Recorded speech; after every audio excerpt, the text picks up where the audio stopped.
Welcome to Faultlines on NDTV World. I'm Gaurie, Dwivedi. This is the show where we decode the truth behind the headlines and beyond the divide. Today, Israel expands its operations into Gaza, while Donald Trump skips Jerusalem and woos Arab leaders. What does that mean? What's the fault line? We decode that for you.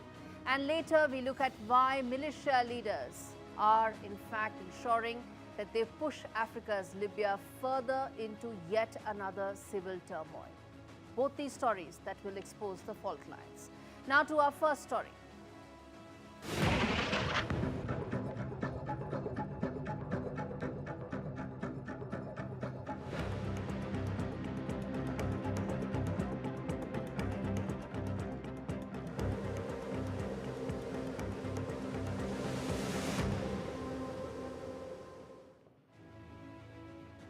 Viewers, there are fault lines around the world, and this is the show that is going to uncover the truth behind every one of those fault lines.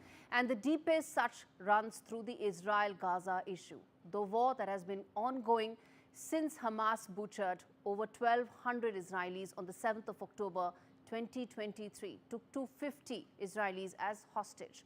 Since then, Israel has vowed to eliminate Hamas, the terrorist organization that actually started this. But since then, there's also been a regime change in the US. There's now Donald Trump, who wants to end this war. He has not been able to, because there are also many moving parts to this. In fact, he has backed Israel, but only so much.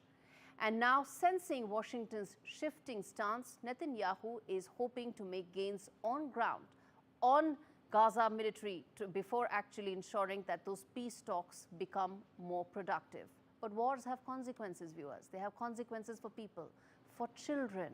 And this is the report that tells you how the renewed ground assault in Gaza, which is aimed to have better diplomatic wins on peace talks on a negotiating table, hurts the most where it does. Children, take a look at this report.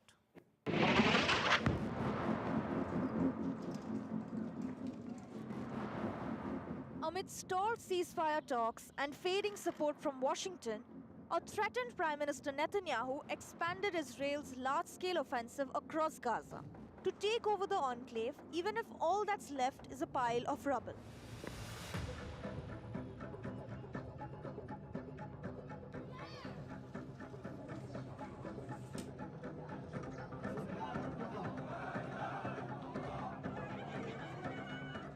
The war that began almost 2 years ago has left nothing except destroyed cities, dead bodies buried under rubble, and shattered dreams of a life that could have been.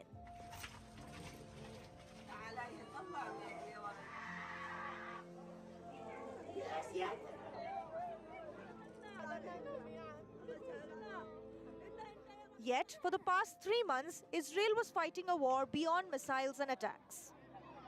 One that doesn't hurt pockets, where people die slowly and silently.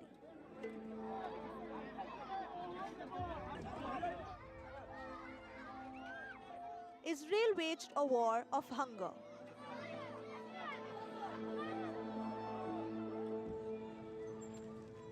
According to a UN agency, 9 out of 10 children in Gaza are at risk of famine due to the ongoing blockade.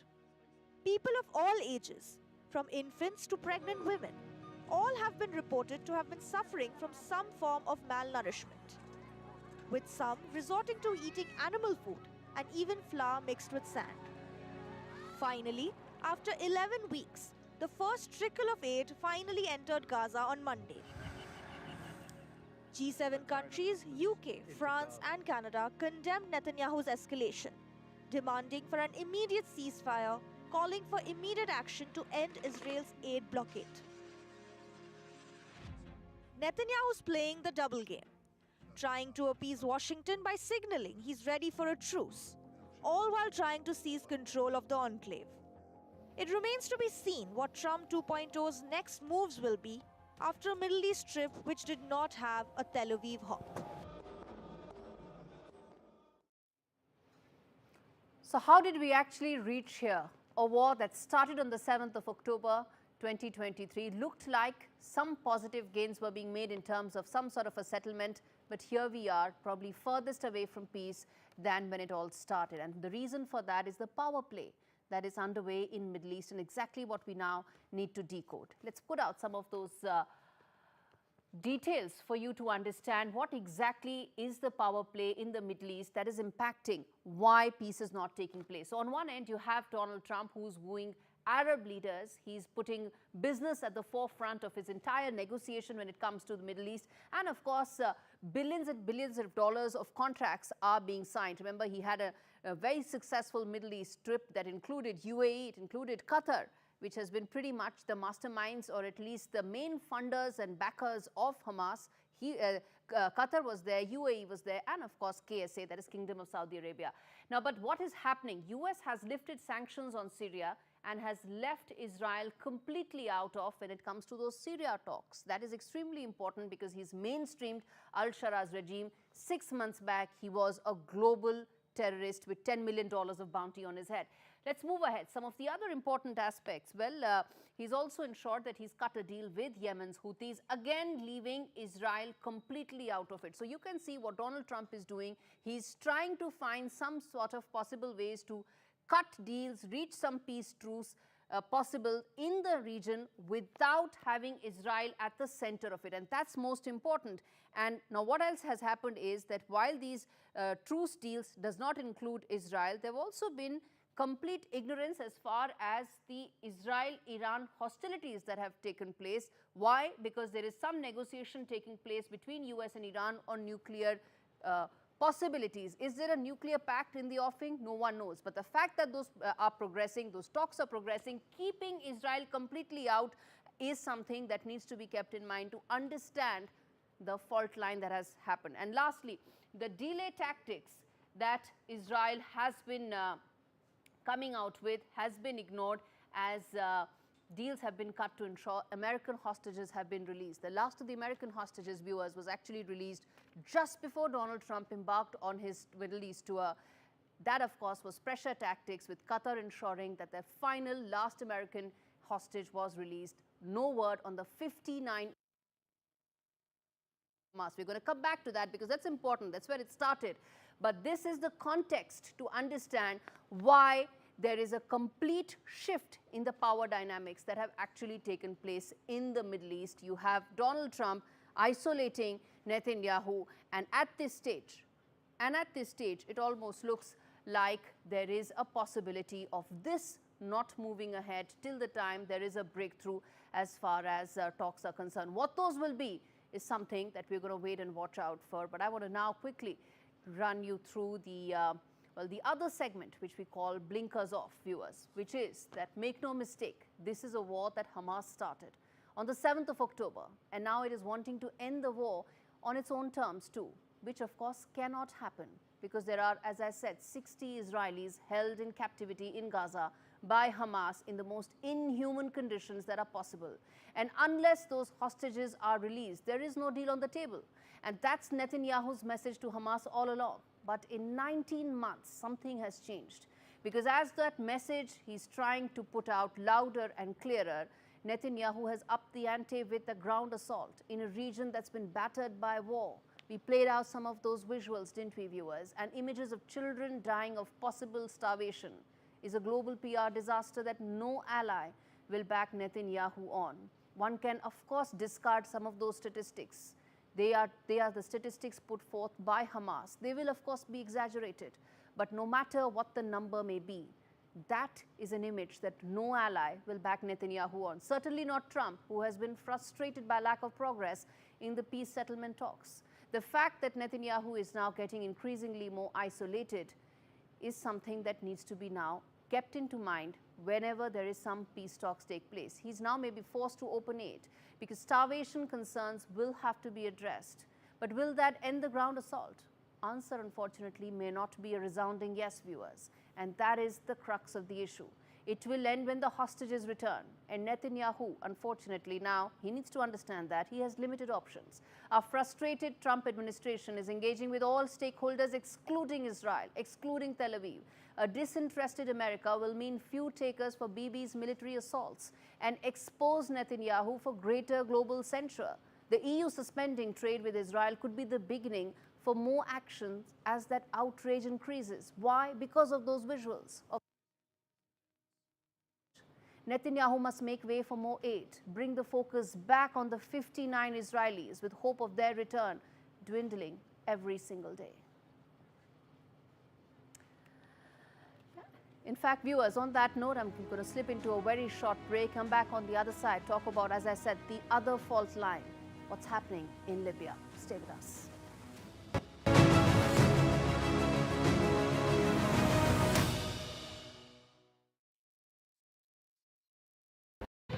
We all love a bargain, like these flatmates who switched to Vodafone and are now paying less for their full fibre broadband, which means they can still stream 2 shows at the same time. But for less. Still gaming with mates, but for less. It's easy to switch to reliable full fibre broadband for less. From Vodafone. Ladies and gentlemen, we found the reason why Britain hasn't been so great of late. It's because the country hasn't been eating enough Weetabix. It makes sense. I've been eating croissants. Me too. We should deliver Weetabix to where it's needed most, to whoever's in charge of fixing potholes. VAR. Yes. And drivers who park like this. Yeah. To Britain, we must say, have you had your Weetabix? जब मेहमान नवाजी में कोई कसर बाकी ना हो, तब जान लो घर में आज दावत है, दावत. Bring out your finest. If your garage looks like this, you need Tougher Man. A leading supplier of shelving for your home or business. Assembly is quick, easy and boltless. Buy 1 bay from just $59.99, or you can get 3 bays from only $119.99, saving you nearly £60. Plus you get a 5-year Storelex steel guarantee. Order now at tougherman.co.uk.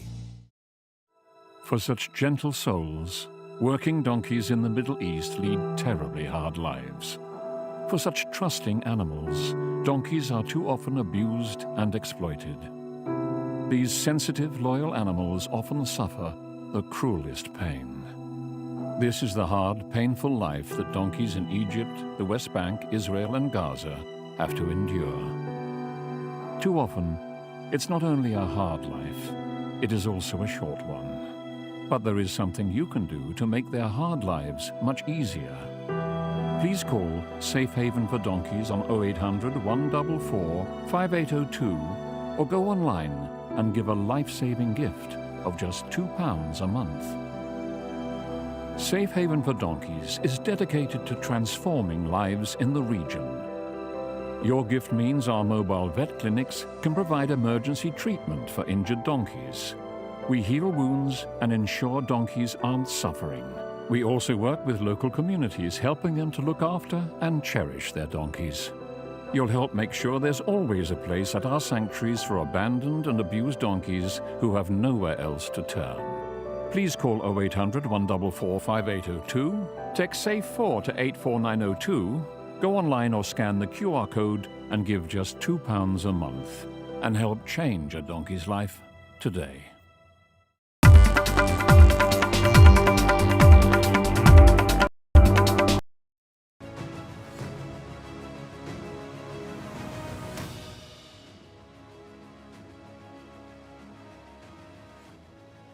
Next fault line, viewers, is one that few are talking about, one with many ramifications, the escalating situation that's unfolding in Libya.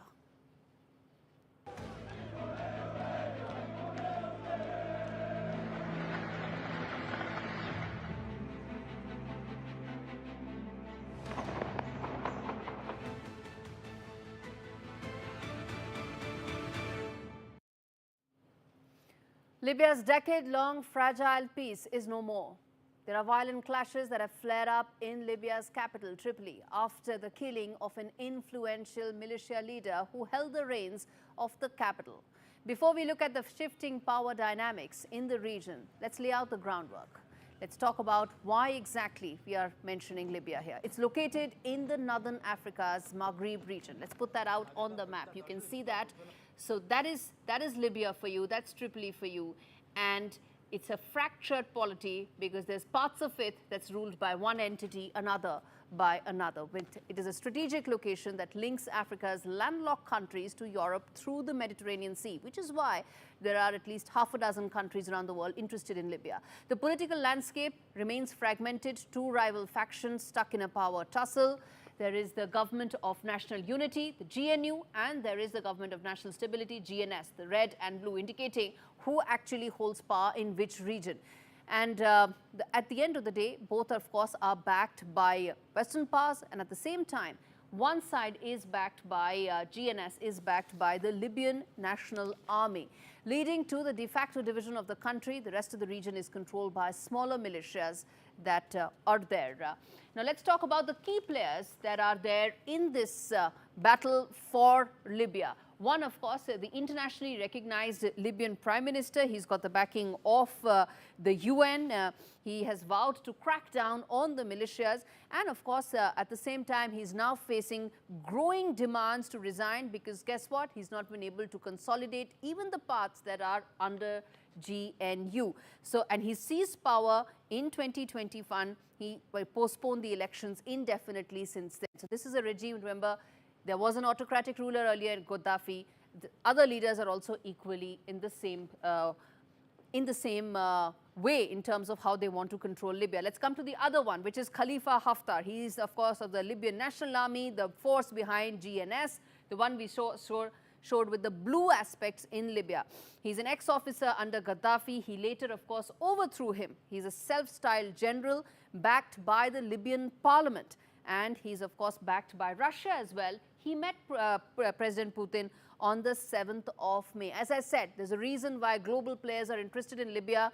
A, because of its strategic location. B, because of the oil that we're going to come back to later. Let's now talk about the other person, which is the militia leader who was actually killed, Al-Kikli, who is the mayor of Tripoli and an extremely influential militia leader whose killing actually started and was the catalyst for the kind of killings, the kind of sudden flare-ups that we saw unfold in Libya in the last 1 week or so. There's been a delicate peace, delicate ceasefire, all of which has been completely broken after the killing of this man that you see on your screen. So, well, as far as he's concerned, his forces had overtaken some of the key state institutions, including the Central Bank of Libya, and then, of course, he was killed in an armed attack on the military base that we're putting out.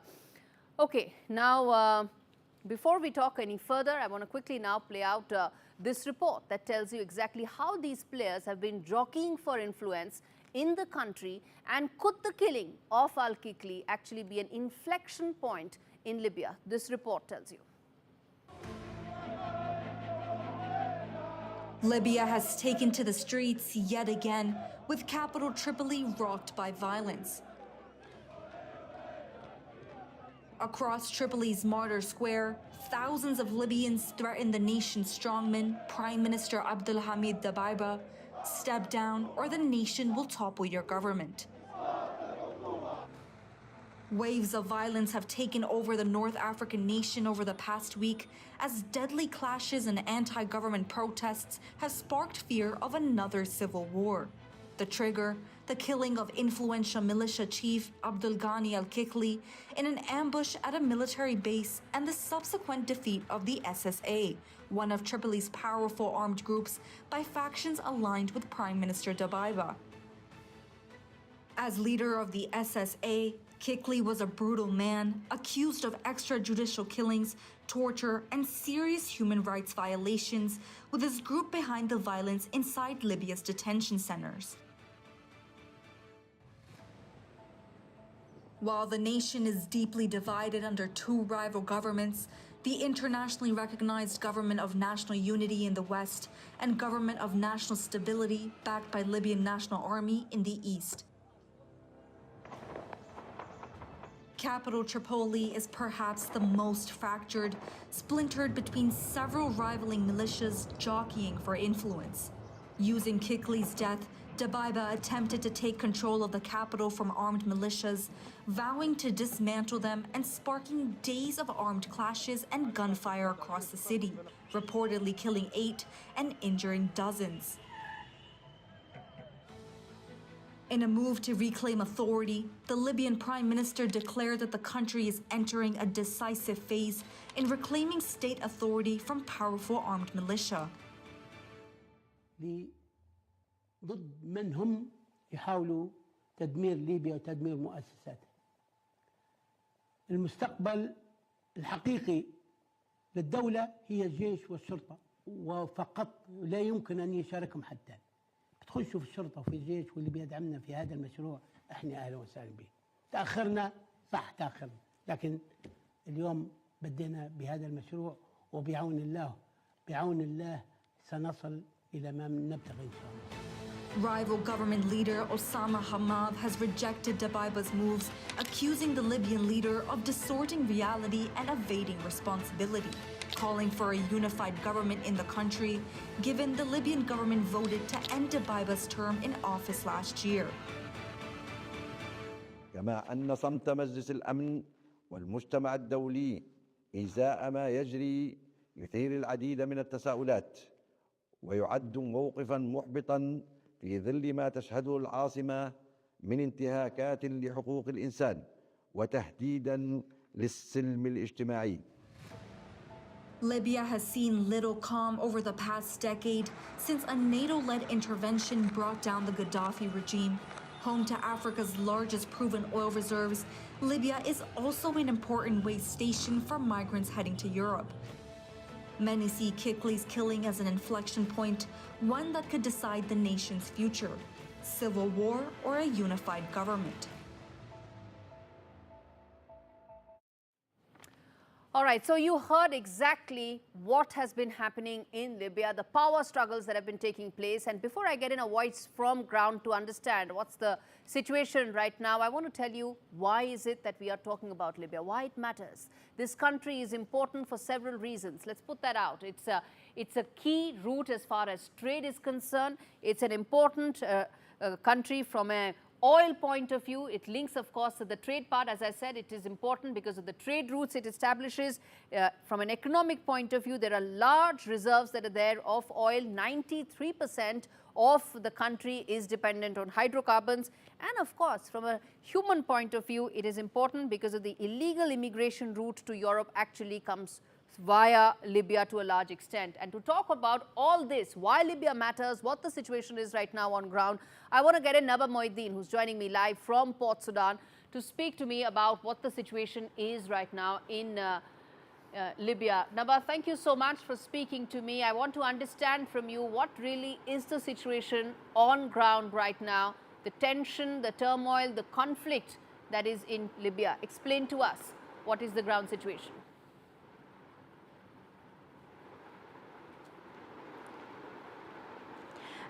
Thank you. Actually, the situation in Libya is worrying as the deadly clashes renewed following the killing of the militia leader that triggered mass demonstrations in Tripoli, where hundreds of thousands of people are gathering, calling for the resignation of the Prime Minister Abdulhamid Dibeba, while other protesters in Misrata are calling and supporting the Prime Minister. So this is a real challenge for the Libyans, and it's a critical time that Libyans are going through because of the divisions, and we know that already Libya has suffered from such divisions that led to the formation of two parallel governments back in 2021.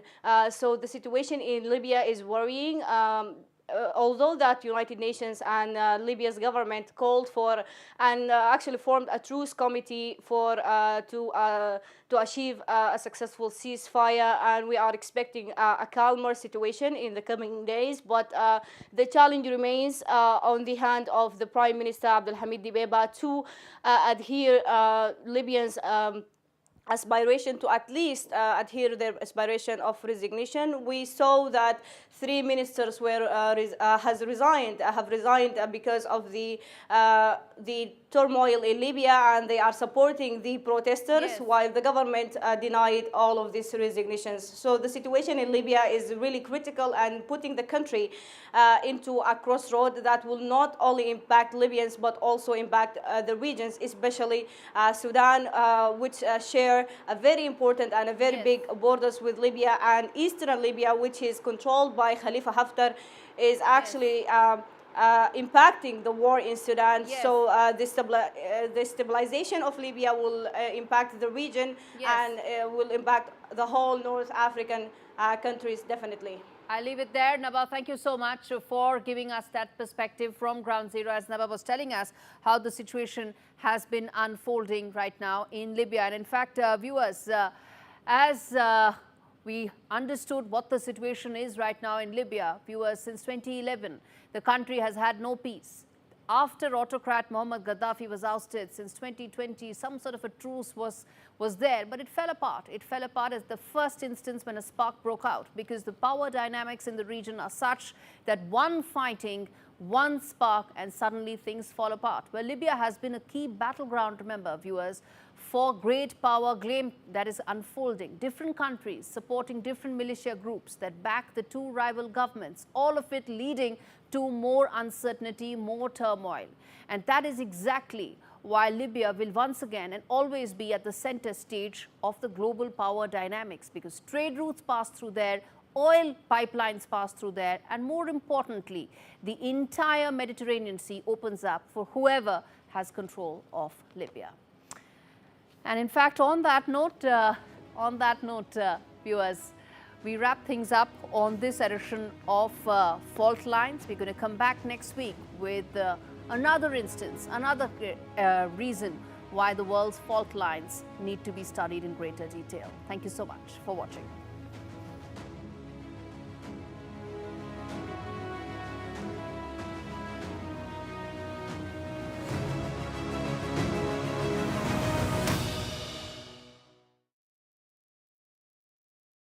If your garage looks like this, you need Tougher Man. A leading supplier of shelving for your home or business. Assembly is quick, easy and boltless. Buy one bay from just $59.99, or you can get 3 bays from only $119.99, saving you nearly £60. Plus you get a 5-year Storelex steel guarantee. Order now at tougherman.co.uk. Life's full of times like this. Oh yeah. The gaps between the good stuff. Okay. Like killing time in waiting rooms. It's not long until you've had enough. David, it's time for some tombola. Working on that flat pack. Open for fun. Been bulking up the 6-pack. Open for fun. Yes! I've won £11! All right, calm down. It's just a bit of bingo. Open for fun. Ladies and gentlemen, we found the reason why Britain hasn't been so great of late. It's because the country hasn't been eating enough Weetabix. It makes sense. I've been eating croissants. Me too. We should deliver Weetabix to where it's needed most, to whoever's in charge of fixing potholes. VAR. Yes. And drivers who park like this. Yeah. To Britain, we must say, have you had your Weetabix? Some people think life slows down in your 50s, but I'm just getting started, and there's so much that I want to do. And yeah, I'll be retiring in a few years, so it makes sense to plan ahead. That's why I decided to learn more about over 50s life insurance from Cover Today. I know my lot don't need the money, but it's nice to leave a little something to help with funeral costs and other expenses, so they can spend their money on nicer things.